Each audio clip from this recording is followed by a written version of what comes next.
guys, welcome back to my channel. So today I'm back with another show review. Now this show is featured on Netflix and is part of a limited series, and it's called Maid. It stars, I'm not sure who the real people are, but their characters in this show, it's Alex, Sean, Hank, Basil, Paula, and a few other people. Oh, and Regina.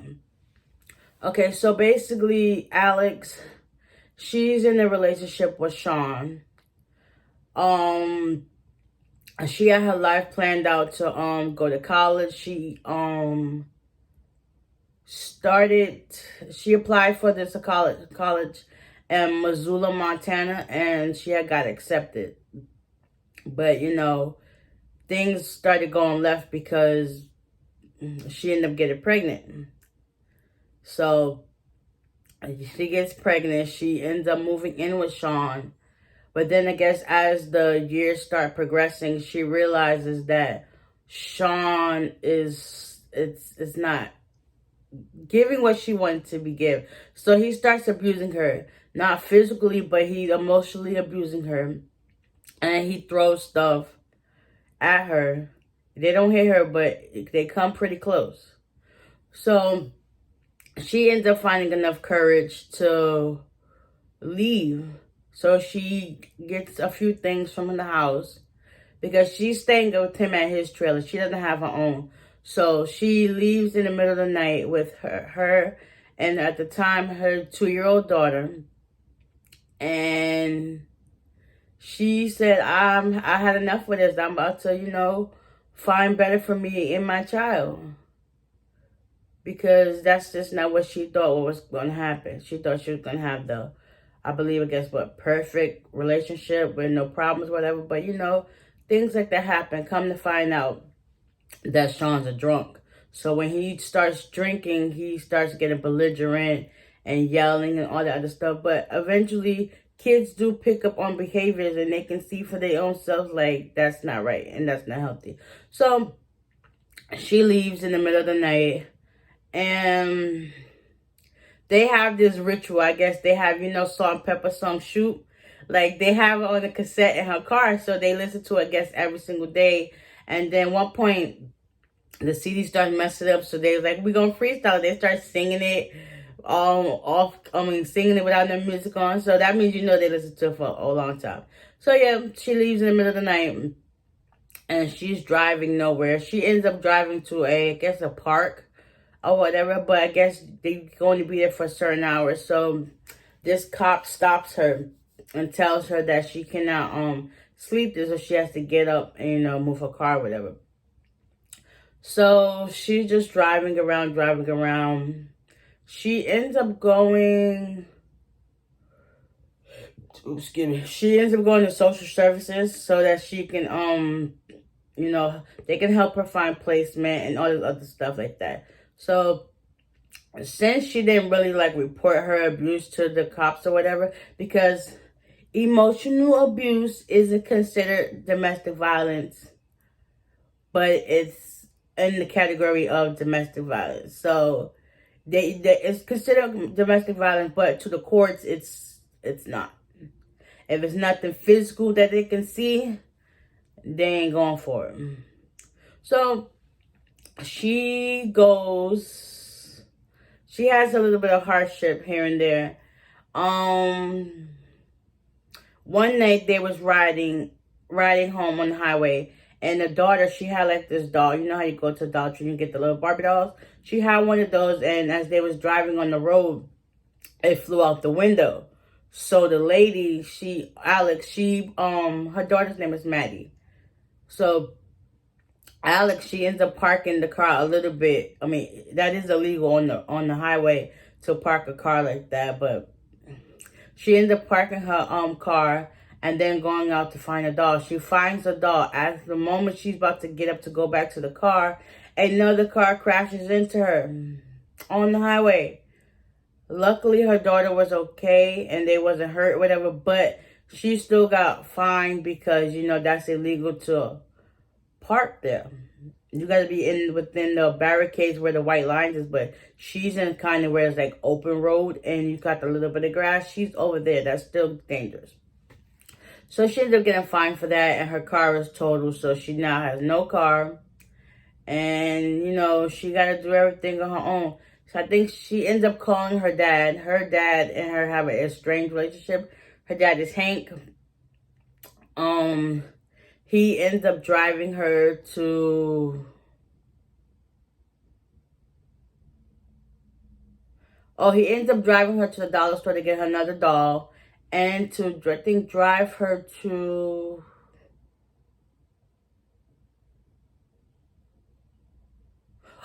No, my bad. That's another part first. She ends up getting a job with within social services, and they refer her to this company called Value Maids, and she ends up getting a job. The job pays very very little, so she gets a job here and there, only for a certain amount of hours. I think the most she can work was 30, with no overtime. So whatever little bit of money they pay her, that's just what she gets.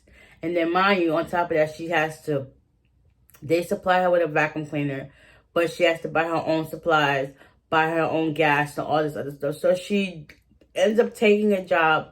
The first client she had was Regina. She ended up working for her for 3 hours. The lady, she's a big time business lawyer or whatever. I guess she's going through her own legal problems with her own life. But yeah, she cleans her house for 3 hours. By the time she gets back to the company where they hire her at, the lady says she's not going to pay her and that she didn't do a good job. Mind you, she was only going to pay her $37.50 for 3 hours. Like, they literally cut her hours and wages to little to nothing. And mind you, she got gas fees and travel fees because, you know, at that point she don't have a car no more. So after that, you know, eventually she starts getting herself together. She gets put into a domestic violence shelter, and this lady by the name of Denise, she was very nice and helpful. Come to find out, she was also a victim of domestic violence as well. So everybody there has been a domestic violence survivor. So she ends up meeting this girl named Danielle, and she was very nice and all this other sense. But then eventually she ends up leaving and doesn't return. Basically, people like that, they're known for situations that once you're in a domestic violence situation, you can get out a little bit, but then eventually you go back to it. It's like that's all you know, and that's all you've known, so you're going to know to go back to it. So she ended up going back. But before she leaves, she ended up giving Alex's daughter a whole bag full of little ponies that some other family left there. So she just had ponies for days. But yeah, after that, Sean finds out that they left, and he petitioned for the family court to get custody of his daughter. The court seems fit to give custody to his daughter, custody of his daughter to him and his mother. So his mother stays at his house, helping him watch the daughter, and she stays there for a week. While this time, Alex has to find a more better paying job and gets all these papers and stuff for that, so that way it's proven that she can do what she got to do as a mom. One incident occurred where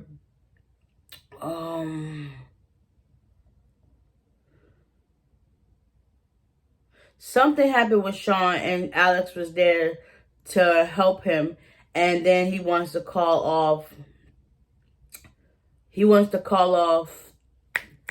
the order because, I guess he went out drinking, and she ended up finding him and driving him back home, so he called off the order. So basically, Maddie goes back to with her mom, and she starts getting more businesses and working more hours so that way she could provide for her and her daughter. Eventually, I guess she ends up running into one of her old friends, Nate, and he offers her a car. But he liked her since I guess she was younger, and now he still likes her now. But she's like, I'm not in the mood for no relationships right now because, mind, she's still dealing with her baby father, Sean, and a little domestic violence dispute that they got going on. So she's like, I don't got time for a relationship, but I could tell too as a friend. She does all that. He loans her car, loans her one of his extra cars. She's getting around more frequently. Long story short, because I don't want to be talking out ears. So long story short, she gets her life back in order. She gets back accepted to the college that she applied to 4 years ago. Her daughter turned 3. Her mom was just stuck in her ways.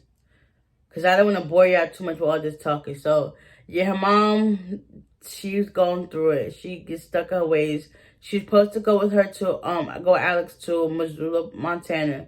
And she eventually just turned her down. That's just a cycle. She's in denial about what she needs. Like, she got bipolar tendencies, basically, from what I saw.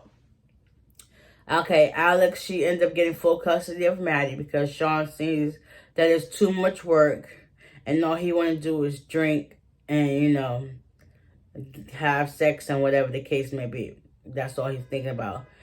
Alex's father, Hank, he's the same way as Sean. He's a drunk and he's abusive.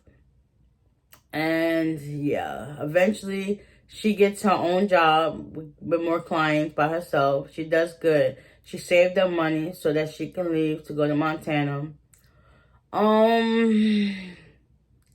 Yeah, it's definitely give you an eye opener into domestic violence. Like if you know somebody that's in a domestic violence situation and they need help, there's ways to go about it. Just, take it one day at a time. And just know the process is long, but at the end it's very rewarding because you get to have that peace of mind of not being abused, and you find yourself in a better situation, in a better place. So yeah, she ended up going to therapy that helped her out as well as with the part of her growth of being a parent. And then I guess, yeah, like I said, Sean definitely realized that he couldn't do it like Alex could. Like, no matter how much what he put her through, he knows that the baby was in good hands. But if y'all have not checked it out, please check it out. It's definitely worth watching.